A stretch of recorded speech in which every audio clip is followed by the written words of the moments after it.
तुम्हाला माहिती आहे का, शरद ऋतूमध्ये पित्ताचा प्रकोप होतो। शरीरातील पित्त आणि ॲसिड खवळतं, त्यामुळे तुम्हाला पित्ताची समस्या असेल किंवा पित्ताचा त्रास होऊ नये म्हणून आत्तापासूनच काय काळजी घेतली पाहिजे, कोणत्या पदार्थांचा आहारात समावेश करणं गरजेचं आहे, जाणून घ्या या व्हिडिओत। तर आपल्या आयुर्वेदात 3 दोष सांगितले आहेत। एक म्हणजे वातदोष, दुसरा म्हणजे पित्तदोष आणि तिसरा म्हणजे कफदोष। त्यापैकी पित्तदोष हा शरीरातील अग्नीशी संबंधित आहे, जे पचन, शरीरातील उष्णता आणि ऊर्जा नियंत्रित करतं। तसेच पित्तदोषाची असंतुलनता विविध कारणांमुळे वाढू शकते, विशेषतः शरद ऋतूमध्ये। आणि वर्षा ऋतू संपला की शरद ऋतू येतो आणि या ऋतूमध्ये पित्तदोष वाढल्यानं शरीरात जळजळ, ॲसिडिटी आणि त्वचेच्या समस्या दिसू शकतात। त्याचबरोबर आधुनिक जीवनशैली आणि आहाराच्या अनियमिततेमुळे पित्तदोष वाढण्याची शक्यता अधिक असते। त्यामुळे आज आपण पित्तापासून दूर राहण्यासाठी आहारात काय समाविष्ट केलं पाहिजे हे पाहूयात आणि पित्तदोष शरद ऋतूतच का वाढतो हे देखील जाणून घेऊयात। नंबर 1, शरद ऋतूत पित्त नियंत्रित करण्यासाठी शीतल आणि पचायला सोपे पदार्थ खाणं महत्त्वाचं आहे।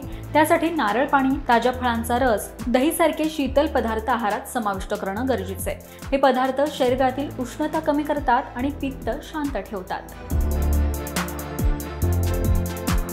नंबर 2, तूप हे आयुर्वेदात पित्त संतुलित करण्यासाठी उत्कृष्ट मानलं जातं। तसेच त्यामुळे शरद ऋतूत आहारात तुपाचा समावेश करावा, कारण ते पचनक्रिया सुधारतं आणि शरीरात शीतलता आणतं।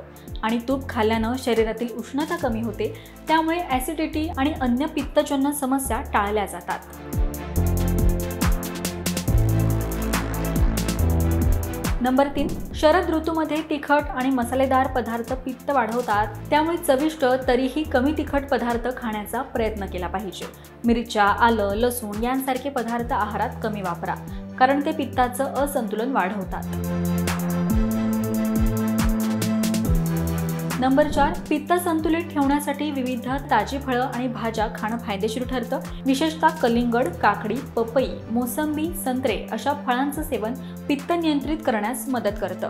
यामध्ये शीतलता आणणारे घटक असतात, जे शरीराला थंडावा देतात। नंबर 5, पित्तदोष कमी करण्यासाठी तुळस आणि पुदिना अत्यंत प्रभावी औषधं मानली जातात। तुळस पित्त शांत करतं आणि पचनक्रियेला मदत करतं। तसेच पुदिन्याचा रस किंवा त्याची पानं आहारात समाविष्ट करून पित्तदोष नियंत्रित ठेवला जाऊ शकतो।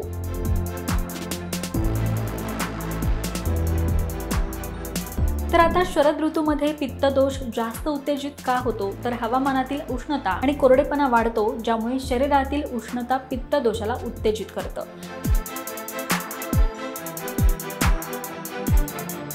या ऋतूत सूर्याची तीव्रता अधिक असते, ज्यामुळे शरीराचं तापमान वाढतं आणि पित्ताचं असंतुलन होतं। यामुळे त्वचेवर फोड, ॲसिडिटी, डोकेदुखी आणि अपचन सारखी लक्षणं दिसतात।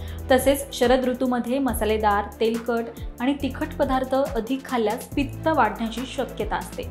असे पदार्थ शरीरातील उष्णता वाढवतात आणि पित्तदोष तीव्र करतात। तर मंडळी, आपण पाहिलं की पित्तदोष शरद ऋतूत वाढू शकतो, मात्र योग्य आहाराचं सेवन केल्यास ते नियंत्रित देखील केलं जाऊ शकतं।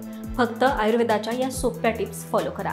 तर ही माहिती तुम्हाला कशी वाटली हे कमेंट करून नक्की सांगा। पाहत रहा महाराष्ट्र टाइम्स। धन्यवाद।